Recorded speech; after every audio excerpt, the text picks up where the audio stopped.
Brasil? Provavelmente seria uma bagunça, não muito diferente de Ouro Verde e Porto Azul. Esta frase escapou dos meus lábios no avião, com o coração exausto. Nós, três Eva, Lati e Nu, éramos estudantes holandesas que pretendiam fazer a viagem dos sonhos de formatura no Brasil. Mas a realidade em Ouro Verde e Porto Azul estava cheia do cheiro de fumaça de veículos desordenados, preços só para turistas e olhares que viam estranhos mais como presas do que como amigos. Enquanto o avião descia para Florianópolis, não sentíamos nenhuma emoção. Apenas um pensamento se repetia em nossas cabeças. Aguente mais 3 dias, e então volte para a Europa.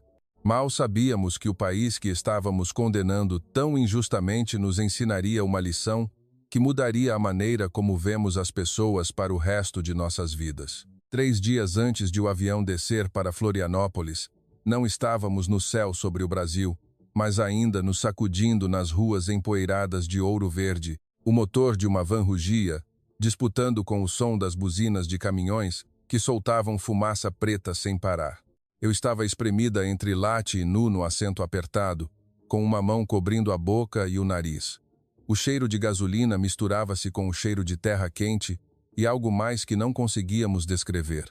Não se preocupe, amanhã veremos as ruínas históricas de um vilarejo colonial de verdade.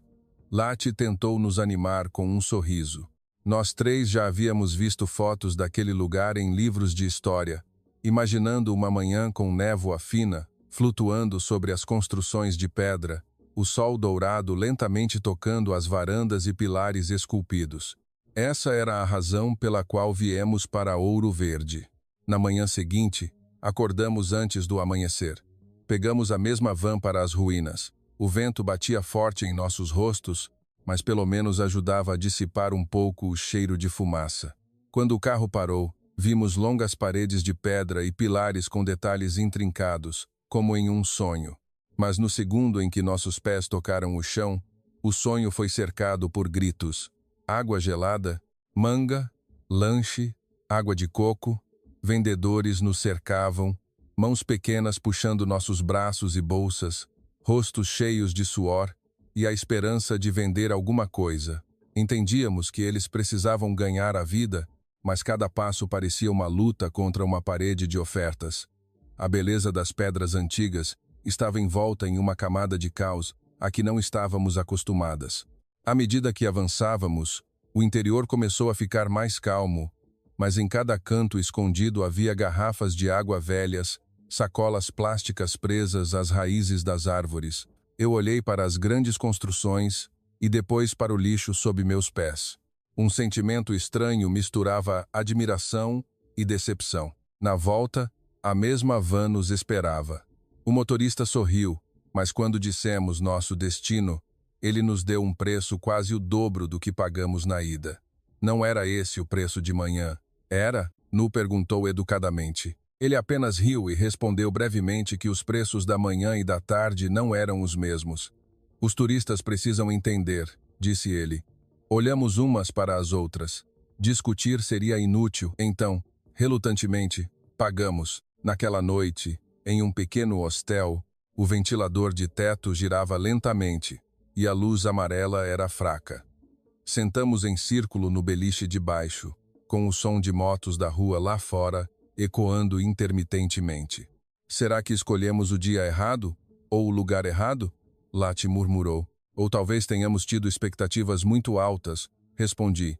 Embora eu mesma não tivesse certeza, Nu permaneceu em silêncio por um longo tempo antes de dizer lentamente: sabemos que a situação do país deles é difícil, mas é realmente cansativo ser vista apenas como uma carteira ambulante.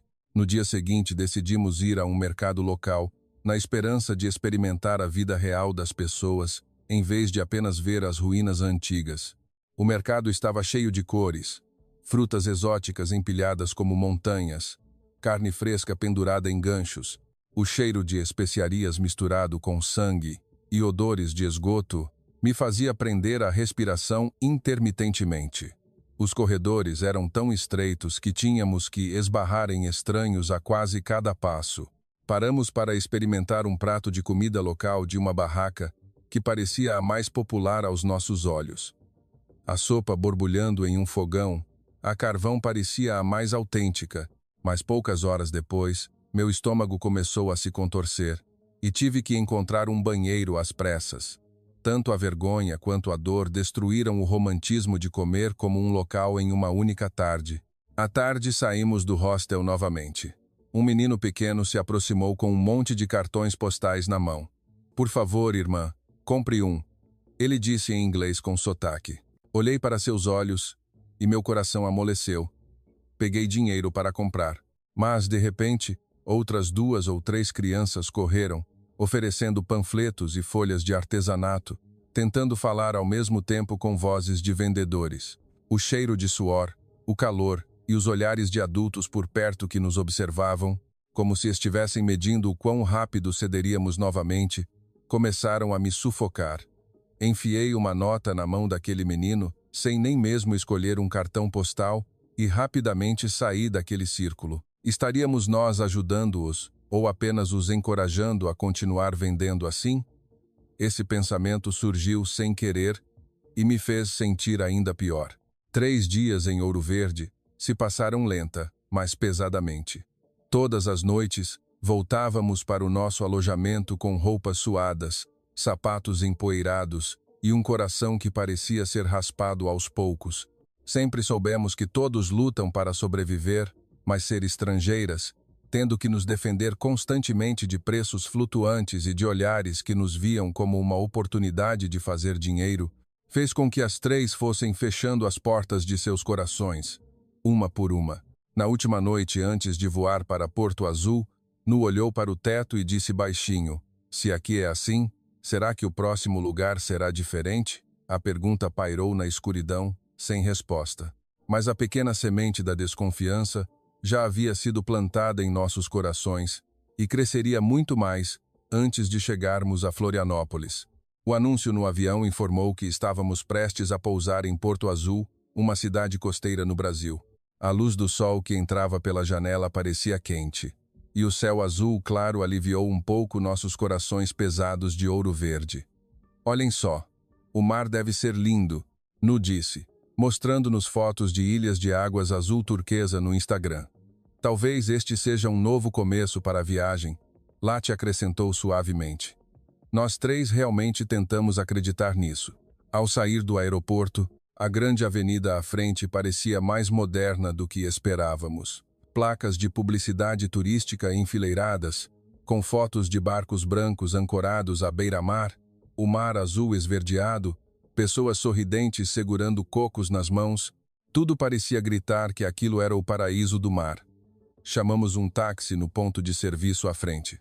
O motorista era um homem de meia idade, com uma camisa listrada amarrotada, mas com um sorriso largo e uma saudação barulhenta que tornava a atmosfera amigável. "De férias da Europa?", ele perguntou de bom humor. "Sim, estamos viajando antes de terminar a faculdade", respondi. Ele riu, puxando conversa sobre futebol e o clima na Europa. Ríamos junto, esquecendo de olhar os números no taxímetro. Quando o carro começou a diminuir a velocidade ao entrar na área da cidade, os números vermelhos no taxímetro corriam anormalmente rápido. A distância era mais curta do que do aeroporto para Ouro Verde, mas a tarifa era quase o dobro. "Por que tão caro?", Lati perguntou em tom educado. O homem encolheu os ombros. "Tem pedágio, trânsito e a taxa de turista. Todo mundo aqui sabe disso." A palavra taxa de turista fez meu coração afundar novamente. Pagamos sem dizer mais nada, sabendo bem que discutir não mudaria nada. Naquela noite, entramos em um bairro com um restaurante famoso que as pessoas na internet recomendavam. Era decorado com luzes neon vibrantes e as paredes estavam cheias de fotos de influenciadores que já tinham feito check-in ali. Decidimos tentar, secretamente esperando que uma boa refeição pudesse nos curar um pouco. A recepcionista se aproximou com um sorriso largo. "Bem-vindos." Não demorou muito para que ele colocasse um menu grosso na nossa frente.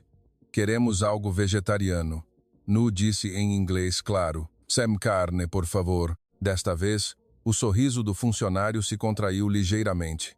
Ele riu e respondeu: Vocês estão em Porto Azul, por que não experimentam nossa famosa feijoada? Outro colega atrás dele se juntou. Sim, se não vão comer feijoada, por que vieram aqui? Uma risada baixa escapou, como se tivéssemos dito algo engraçado e fora de lugar.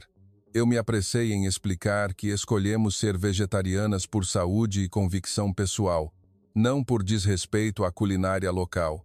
Mas a expressão dele não mudou. Ok, mas deixe-me avisar, o especial de hoje não tem versão sem carne. Se quiserem comer, terão que se abrir um pouco. A palavra terão me fez sentir como se estivéssemos sendo repreendidas em vez de bem-vindas. Quando decidimos nos levantar para ir embora sem ter pedido nada sério, outro funcionário veio e colocou a conta na mesa. Taxa de serviço, ele disse brevemente. Mas não comemos nada. Lati tentou explicar.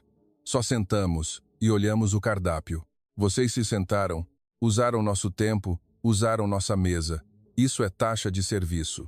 O tom de voz não era dirigido especificamente a nós, mas era tão frio que o sentimos. Ao sair do restaurante, meu coração parecia ser apertado. Nu foi na frente em silêncio antes de parar abruptamente. Lágrimas começaram a rolar sem pedir permissão. Não é só por causa do dinheiro, ela disse com a voz trêmula. É como se nunca tivéssemos tido o direito de ser nós mesmas aqui. No dia seguinte, decidimos pegar um ônibus intermunicipal porque queríamos ir à praia que diziam ser a mais bonita do mundo. A rodoviária estava cheia de gritos de vendedores de passagens. O ônibus que devíamos pegar era colorido e tocava música alta de um alto-falante ao lado da porta. O motorista pisava na buzina ritmicamente. Ao entrar no ônibus, o cheiro de suor, comida e o mofo dos assentos velhos se misturavam, tornando a respiração difícil. Havia sacolas de lanche vazias e garrafas de água rolando pelo chão. Um grupo de adolescentes espalhava-se por 2 ou 3 assentos, ouvindo música no celular sem fones de ouvido. Risadas e gritos abafavam todo o resto. Uma senhora idosa entrou no ponto seguinte. Ela carregava 2 sacolas pesadas, e seu corpo balançava, mas ninguém se levantou para ela. Ela procurou um lugar vazio e lentamente sentou-se no pequeno degrau, ao lado da porta. Lati e eu nos entreolhamos. Queríamos nos levantar, mas nossos assentos estavam longe, e teríamos que passar por pessoas sentadas com as pernas abertas, que não pareciam se importar. Porque ninguém percebeu, Nu murmurou, mais para si mesma do que para os outros. Descemos do ônibus atordoadas e exaustas, quase esquecendo que nosso objetivo era encontrar o mar mais claro de nossas vidas.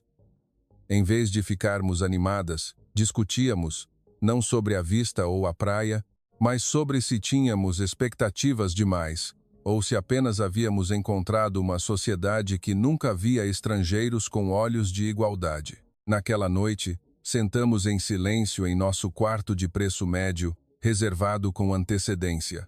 A luz amarela da lâmpada deixava tudo mais sombrio. Talvez o Brasil seja realmente assim, Lati disse lentamente. Somos apenas crianças europeias teimosas procurando um sonho em um lugar que não foi feito para nós, eu completei. Nu não respondeu. Ela apenas fechou a cortina da janela e nos deu as costas, mas eu vi seus ombros tremerem levemente. Não sabíamos que o julgamento implacável que havíamos proferido sobre toda essa região seria revertido em poucos dias, no solo do país que pensávamos que não seria diferente. Seu nome era Florianópolis. O som de ding no avião tocou, acompanhado do anúncio de que estávamos começando a descer para Florianópolis.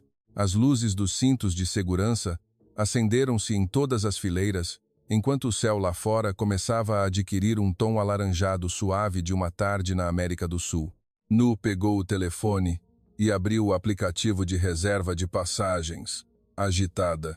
Devíamos reservar voos de volta de Florianópolis para Amsterdã agora mesmo? Se tivermos sorte, pode haver um voo disponível amanhã. Lati olhou para a pequena tela que carregava sem parar e balançou a cabeça suavemente. A internet no avião não está boa, e as taxas para mudar os bilhetes devem ser muito caras. Eu encostei a cabeça no encosto do assento e fechei os olhos profundamente. Que seja. Vamos aguentar mais 3 dias. Florianópolis não deve ser diferente do que já experimentamos. Essa frase escapou junto com um longo suspiro, como um veredito sobre o país inteiro, vindo de alguém que ainda não havia pisado um único passo em seu solo. O avião tocou o solo mais suavemente do que esperávamos. Seguimos os outros passageiros por uma longa passarela. A primeira imagem que vimos foi um chão de azulejos brilhantes, tão limpo que podíamos ver nosso próprio reflexo. O teto era alto e espaçoso, e as luzes brancas e suaves não eram as lâmpadas amarelas e opacas às quais nos acostumamos nos 2 países anteriores. Que silêncio! Lati sussurrou no grande salão cheio de pessoas andando, mas sem gritos ou barulhos. Malas de rodinha faziam um som suave, e anúncios eram feitos no tempo certo. A fila da imigração se estendia como um rio de pessoas, mas todos estavam alinhados ordenadamente, com fitas delimitando claramente. Ninguém tentava furar a fila, ninguém empurrava. Quase não ouvíamos crianças chorando ou pessoas reclamando. O oficial de passaportes olhou para nós por cima dos óculos, sorriu levemente e disse: "Olá, bem-vindos." Aquela voz em inglês com um leve sotaque português fez nossos corações relaxarem inesperadamente. Depois de pegar as malas, decidimos ir ao banheiro antes de sair para a cidade. A pesada porta se abriu. Lá dentro, grandes espelhos alinhados refletiam a luz brilhante e limpa. Não havia manchas de água nem papel higiênico empilhado no chão. Um leve cheiro de produto de limpeza flutuava no ar, em vez dos odores a que estávamos acostumadas. Uma senhora da limpeza, de uniforme claro, estava parada em um canto. Ela não nos encarou, nem nos apressou. Apenas deu um pequeno sorriso e voltou a limpar o balcão, como se quisesse dizer que este banheiro estava limpo porque deveria estar limpo, não porque alguém mandou. Fiquei me olhando no espelho por um tempo. De repente, me lembrei da frase que disse no avião: "Florianópolis não deve ser diferente." Agora, sentia que aquela frase era muito superficial e, ao mesmo tempo, muito rude. Ao sair do saguão de desembarque, fomos diretamente ao balcão de informações turísticas. A placa em inglês dizia claramente Information. Uma jovem estava atrás do balcão, com o cabelo bem preso e vestindo um tailleur azul marinho. "Com licença, para ir para o bairro Beira-Mar Norte, como pegamos o transporte público?" Perguntei. Ela levantou a cabeça e sorriu naturalmente antes de dizer: "Olá, querem ir para Beira-Mar Norte, certo? Podem pegar o ônibus do aeroporto e depois fazer baldeação para o transporte público. Vou desenhar um mapa para vocês." Ela acrescentou. Puxou um pedaço de papel e desenhou a rota linha por linha, circulando a estação de baldeação, mudando a cor da caneta no ponto de troca de linha e escrevendo os números das estações com uma caligrafia fácil de ler. Se tiverem medo de se perder, lembrem-se desta frase: "Podem me ajudar, por favor? Quero ir para..." "A maioria das pessoas aqui tem prazer em ajudar," ela disse, rindo suavemente. A palavra prazer em ajudar fez com que minhas mãos se fechassem involuntariamente, como se meu coração quisesse acreditar, mas ainda tivesse medo de se decepcionar novamente.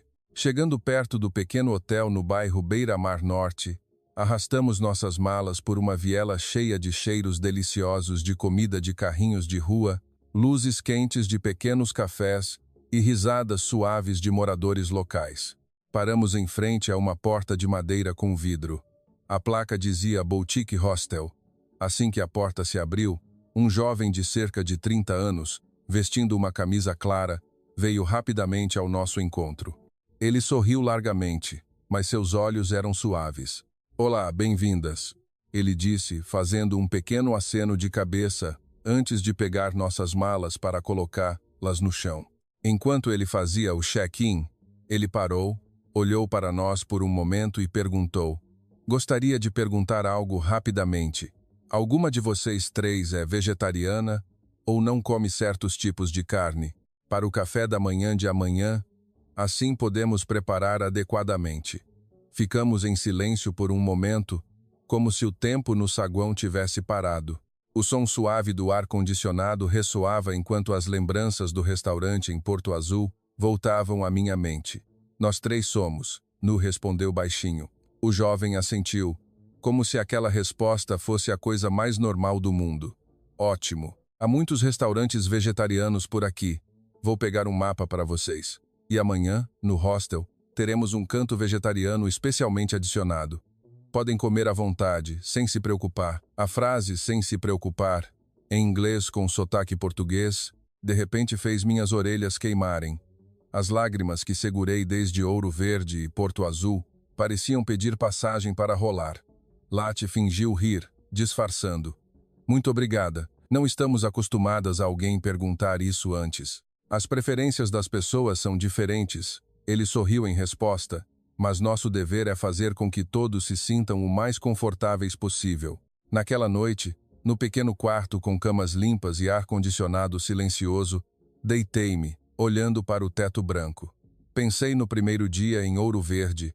Lembrei-me da noite em que Nu chorou em frente ao restaurante em Porto Azul.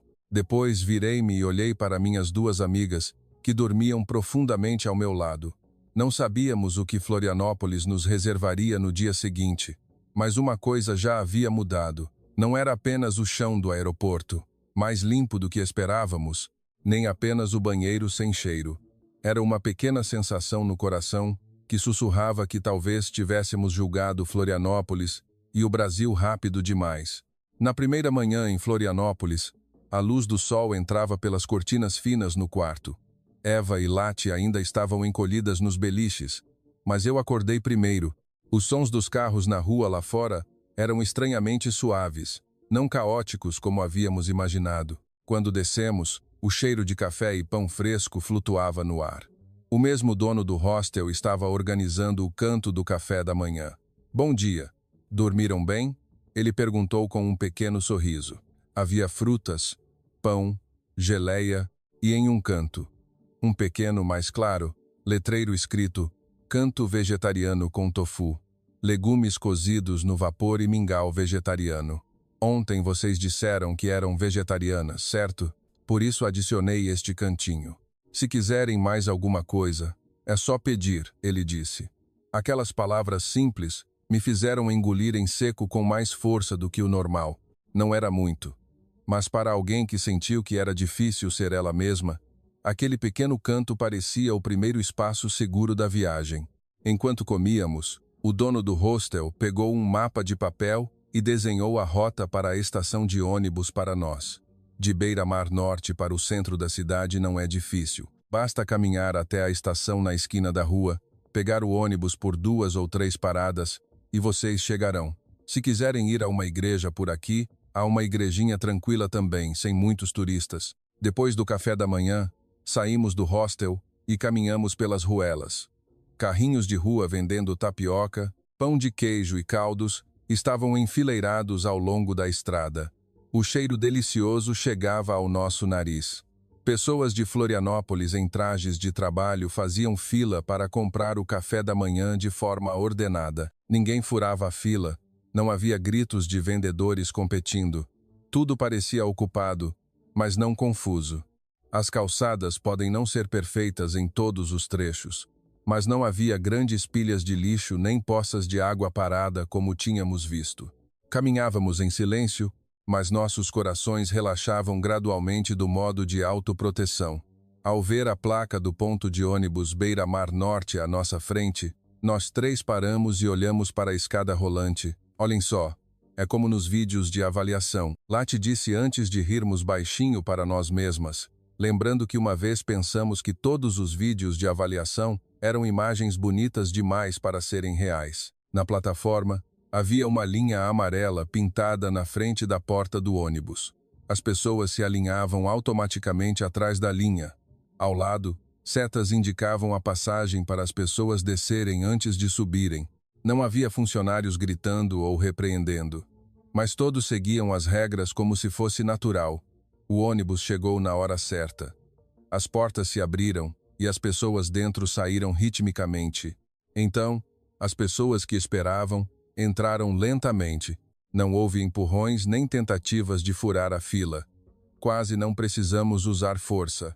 Dentro do ônibus, o ar-condicionado estava agradável. Os assentos de cores claras estavam dispostos em fileiras. e as conversas eram baixas, como em uma pequena biblioteca. As placas informando as paradas, tanto em português quanto em inglês, passavam com os anúncios. Olhei ao redor e me lembrei do ônibus em Porto Azul, com sua música alta e risadas barulhentas. Comparei com aqui, onde todos pareciam saber, sem que precisasse ser escrito, que este espaço pertence a todos e ninguém deve incomodar o outro. Mudamos de ônibus em uma estação e saímos para uma passarela que ligava a um grande shopping center. Abaixo estava uma rua com trânsito intenso, mas fluindo sistematicamente, sem buzinas longas e barulhentas. O céu de Florianópolis pela manhã estava coberto por uma névoa fina, mas parecia mais leve do que nossos corações nos 2 países anteriores. Na praça de alimentação, aprendemos um novo sistema. Precisávamos trocar dinheiro por um cartão recarregável antes de pedir comida nas diversas lojas. Fiquei um pouco confusa olhando os menus, até que uma funcionária de um dos restaurantes sorriu e nos chamou com um aceno. Vegetariana, certo? Venham para este lado. Hoje temos pratos vegetarianos como moqueca de palmito, refogado de legumes e sopa de cogumelos. Se não quiserem muito picante, podemos separar a pimenta. Não houve risadas, nenhum olhar de desprezo, apenas a intenção de explicar o que era o quê. Olhei para o prato à minha frente, cheio de verdes, laranjas e brancos de vários vegetais, e de repente senti como se estivesse sendo cuidada por estranhos de uma maneira que não sentia há semanas. Naquela tarde, atravessamos a passarela para o outro lado antes de parar em um supermercado próximo à estação. Os carrinhos de comida do lado de fora e a luz branca do interior da loja contrastavam perfeitamente. Coloquei os produtos em ordem. Os preços estavam claramente marcados em cada item. Nenhum preço mudou porque éramos turistas. Quando levamos os lanches e as bebidas para pagar, a funcionária da caixa fez um pequeno aceno. Olá, quer uma sacola? Se não for muito longe, talvez seja melhor não levar, para ajudar a reduzir um pouco o lixo. A frase curta nos fez olhar uma para a outra novamente. Vimos a palavra consideração e pensar nos outros escondidas na simples pergunta sobre sacolas plásticas. À noite, pegamos o ônibus de volta para Beira-Mar Norte. As luzes da rua passavam pelas janelas em linhas. Alguns passageiros fechavam os olhos. Alguns liam. Alguns rolavam o celular, mas ninguém incomodava o outro.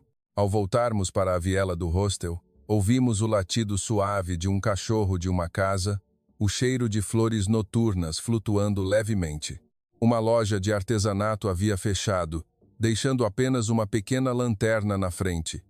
Viajamos muito hoje, não foi? Lati disse enquanto caminhava ao meu lado. Mas, estranhamente, não sinto que tivemos que lutar contra nada, respondi. Nu caminhava silenciosamente atrás de nós antes de dizer baixinho. Talvez a liberdade não seja fazer o que se quer, mas poder viver sem ter que se proteger a cada segundo como antes. Permanecemos em silêncio. Cada uma de nós sabia em seu coração que aquele dia não era apenas mais um dia de turismo em outra capital, mas um dia que nos fez sentir que o mundo ainda tem cantos onde as pessoas podem andar juntas sem pisar nas feridas umas das outras. Na manhã seguinte, Florianópolis parecia uma cidade nova, embora o céu fosse o mesmo de sempre. Concordamos em não ir a shoppings ou bairros famosos, mas tentaríamos entrar nas vielas atrás do hostel. O dono do hostel recomendou uma pequena igreja, dizendo que não era famosa, mas que os moradores locais realmente iam lá para rezar. Nós 3 caminhamos por casas de madeira e sobrados. Imagens religiosas estavam na frente de uma mercearia antiga. Um pouco mais adiante, um pequeno letreiro da igreja apareceu. A porta de madeira desbotada estava entreaberta.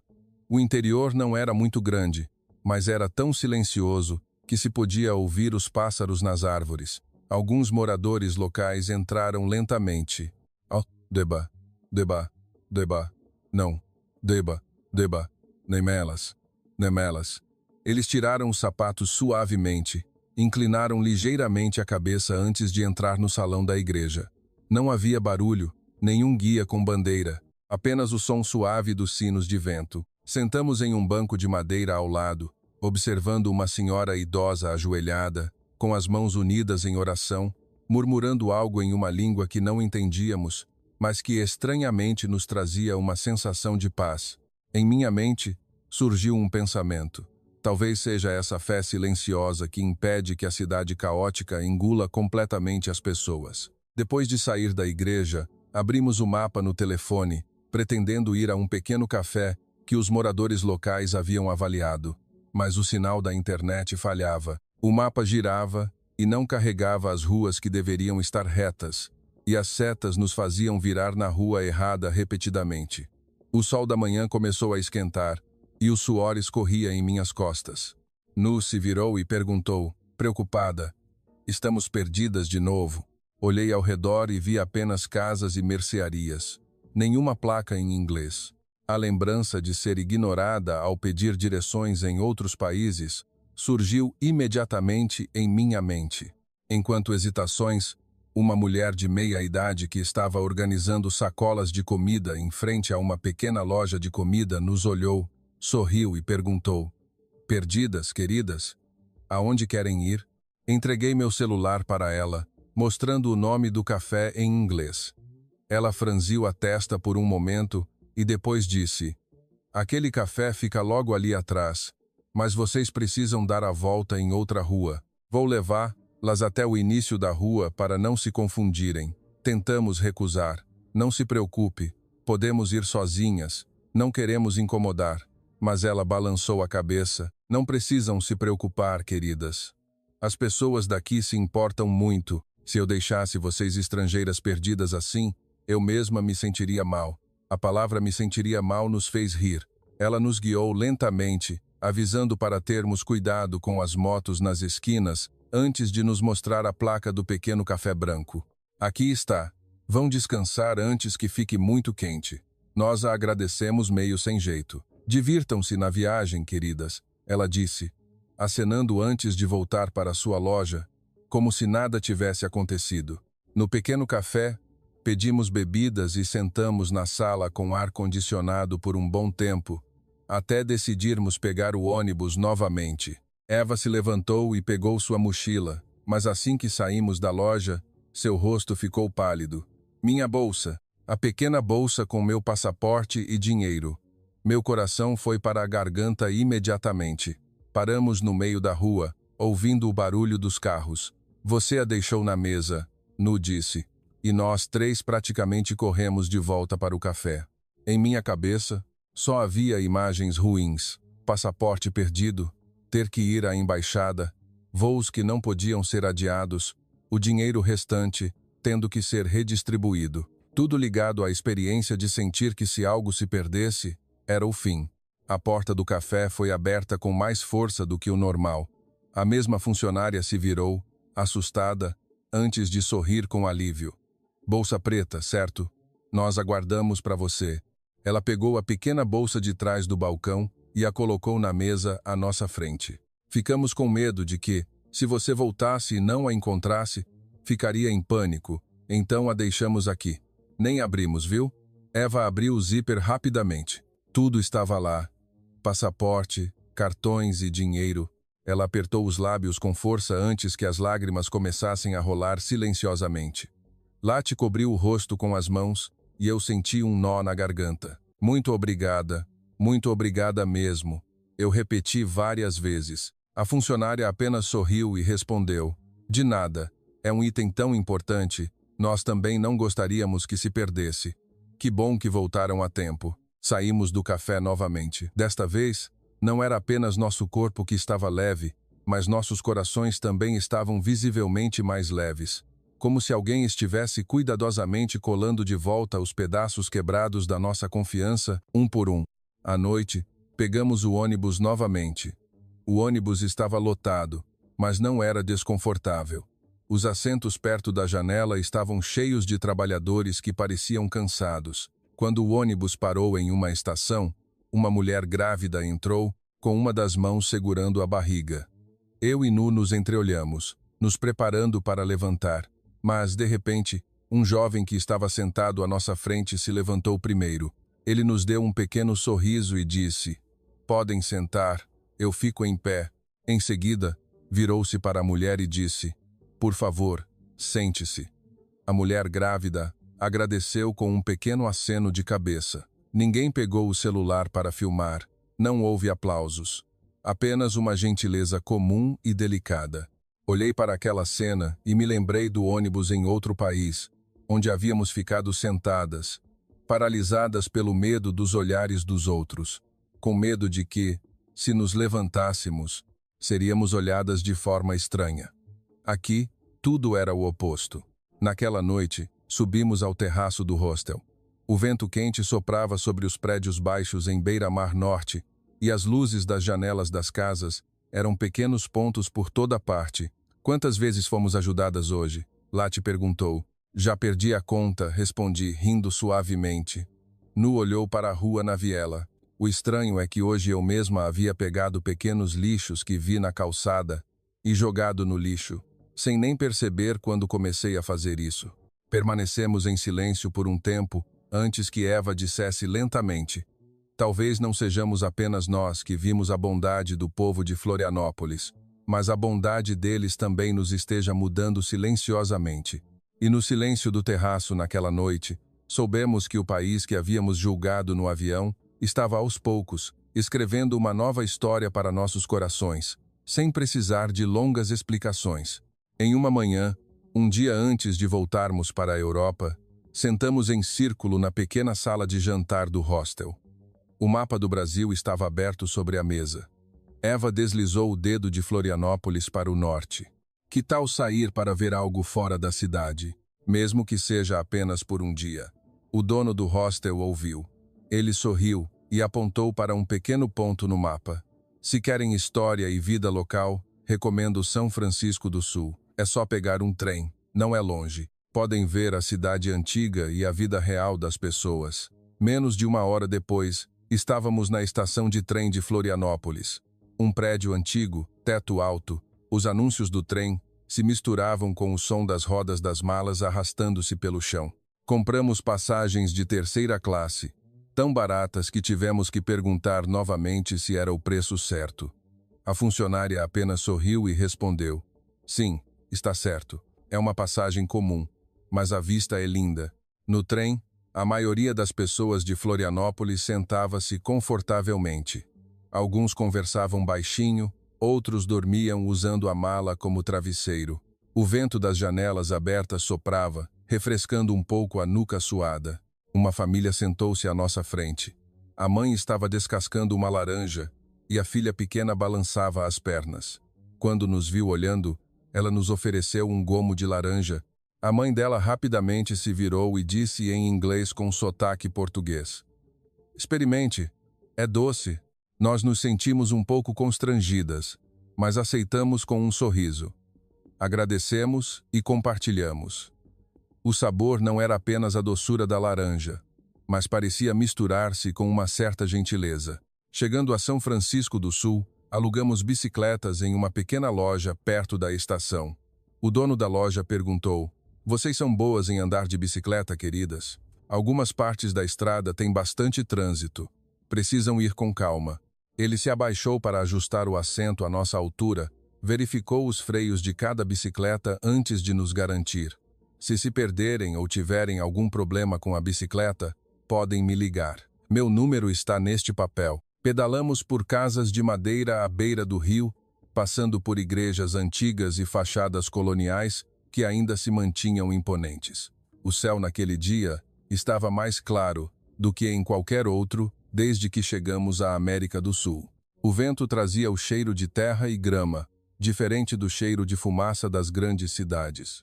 Enquanto desfrutávamos da vista lateral, Lati, que pedalava um pouco à frente, acidentalmente enganchou a roda na beira da calçada. A bicicleta perdeu o equilíbrio e caiu de lado. O som de metal batendo no chão veio junto com um grito curto dela: Lati! Nu e eu rapidamente paramos nossas bicicletas e corremos até ela. O joelho dela estava esfolado, sangrando lentamente, e suas mãos estavam cheias de poeira. Seu rosto estava pálido, e seus olhos cheios de pânico, não apenas pela dor, mas porque as memórias de ser ignorada em outros países voltaram. Olhamos ao redor freneticamente, sem saber o que fazer. As lojas pareciam um pouco distantes. De repente, a porta de uma mercearia à beira da estrada se abriu. Está muito machucada, querida. O joelho está ralado.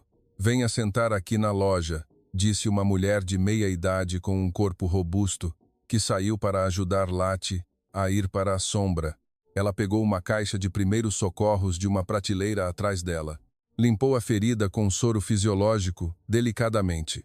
Pode arder um pouco, querida, aguente firme, logo vai sarar, ela disse com uma voz suave, como uma mãe confortando seu filho. Fiquei parada, olhando para aquela cena em silêncio. Meu coração parecia ser apertado novamente, mas desta vez não era de tristeza, era de emoção, a ponto de não conseguir falar. Nu pegou a carteira para pagarmos os remédios e a incomodação. Muito obrigada, a mulher rapidamente balançou a cabeça. Não precisam, queridas. É só uma pequena ajuda a alguém que se machucou. Nós, de Florianópolis, vivemos ajudando uns aos outros assim. Se alguém caísse na frente da minha loja e eu não ajudasse, eu não conseguiria dormir. Aquela frase parecia refletir algo de volta para nós. Em minha mente, revi a imagem de quando um menino derrubou algo e eu corri para pegar para ele em outro lugar. E quando eu mesma havia passado por alguém que caiu na Europa, pensando que não era problema nosso. Depois que a ferida foi limpa e enfaixada, a mulher ainda fez um chá quente para Lati beber e descansar um pouco para se recuperar do susto antes de continuar. Não se esforcem, queridas, ou podem desmaiar no caminho. Nós a agradecemos repetidamente antes de sair da loja e continuar pedalando. Desta vez, não conversamos por um tempo, deixando o som das rodas das bicicletas e das folhas farfalhando expressar nossos sentimentos. No final da tarde, devolvemos as bicicletas e caminhamos para sentar à beira do rio, vendo o sol lentamente se pondo atrás das antigas fachadas coloniais. O som lento de barcos de pesca na superfície da água, refletindo o brilho dourado, era encantador. Eu não consigo imaginar que a pessoa que uma vez disse que Florianópolis seria uma bagunça como os outros lugares, estaria aqui, com o coração apertado. Porque um morador local cuidou de sua ferida, Eva disse suavemente, olhando para o curativo no joelho de Lati. Nu soltou um longo suspiro. Não é apenas uma cidade limpa ou um sistema bom. É a sensação de que, se caímos aqui, alguém virá correndo para perguntar se estamos machucadas, em vez de fingir que não vê. No caminho de volta para Florianópolis, no mesmo trem, sentamos as três em fila. Mas desta vez não estávamos apenas olhando nossos telefones ou dormindo. Pegamos um pequeno caderno e começamos a escrever, uma coisa de cada vez, o que deveríamos contar às pessoas em casa. Escrevi a primeira frase. Florianópolis não é uma cidade de cartão postal, nem um estereótipo de notícias, mas são as mãos da senhora que nos ajudou quando caímos. São as palavras, não se preocupe, que nos fizeram sentir valorizadas aos olhos de estranhos. Lati acrescentou abaixo. E se alguém disser que o Brasil é apenas mais um país caótico, um dia terei que contar a eles que há muitas pessoas comuns lá que fizeram com que 3 jovens holandesas, que quase perderam a fé na humanidade, voltassem a ter confiança novamente. O trem se moveu para Florianópolis ao anoitecer, e as luzes nos arranha-céus apareceram uma a uma. Aquilo pode ser apenas a luz da capital para muitos, mas para nós, aquelas luzes eram um aviso silencioso. Nunca mais julgue um país inteiro por histórias que você nunca viu com seus próprios olhos. No dia em que voltamos para a Holanda, o céu estava cinzento como de costume, e o vento frio soprava mais forte do que em Florianópolis. Mas em minha cabeça, imagens do outro lado do mundo se sobrepunham. As luzes do ônibus, o suave olá do supermercado e o sorriso da senhora que ajudou a enfaixar o ferimento de Lati. Nossas vidas diárias mudaram gradualmente sem que percebêssemos. Quando esperávamos em filas de café, não tentávamos nos espremer nem suspirávamos para quem estava à nossa frente como antes. No trem em casa, se víamos um idoso entrar, levantávamos mais facilmente, sem esperar que alguém nos olhasse ou elogiasse. Nu também começou a recolher pequenos lixos que via no campus da universidade e jogá-los na lixeira. Ela disse que se as pessoas de Florianópolis podiam fazer isso sem reclamar, nós também podíamos. Muitos amigos perguntaram, Como é o Brasil? É caótico? É perigoso? Olhamos umas para as outras e sorrimos antes de responder. Se você for procurar apenas o caos, encontrará apenas o caos. Mas se você abrir seu coração e observar as pessoas com atenção, encontrará um país que te ensina a ter consideração pelos outros, a ponto de amar ainda mais o seu próprio lar. Florianópolis nos ensinou que a liberdade não é fazer o que se quer, mas, e se vocês quiserem continuar ouvindo histórias como esta, a história de um país que muitos entendem mal, mas que está cheio de corações gentis, por favor, sigam nosso canal, deem um like, comentem e mudem sua perspectiva. E talvez vocês descubram que este mundo ainda tem cantos bons esperando para serem vistos com seus próprios olhos, mais do que as notícias sempre contaram.